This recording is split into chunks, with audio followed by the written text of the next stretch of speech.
এই দেখেন আমরা এখন চলে আসছি যেই জায়গায় ইট পোড়া হয়।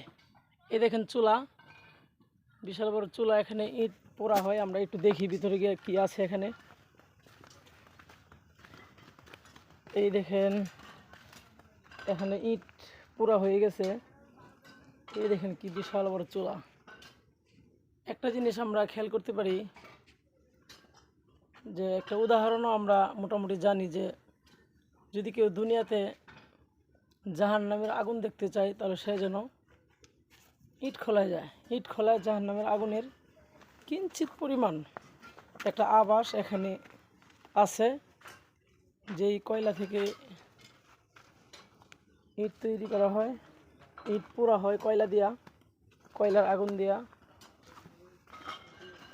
যে ধাও ধাও আগুন এখানে জ্বলে, যে আগুনের কারণে একটা মাটির তৈরি করা ইট পুরো একেবারে আংরা হয়ে যায়। দেখেন কি শক্ত হয়ে যায়। এই দেখেন বিশাল বড় চুলা, এখানে ইট তৈরি করার কারখানা।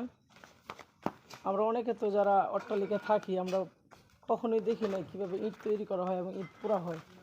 এই দেখেন আগুনে পুড়ে দেখেন এক একটা ইট কি পরিমাণ পোড়া পড়ছে। দেখেন আমি এবং আনাস, আমার ছেলে আনাস, দুইজন আমরা আজকে ইট খোলায় বের হয়েছি ইট দেখার জন্য কিভাবে ইট পোড়া হয়।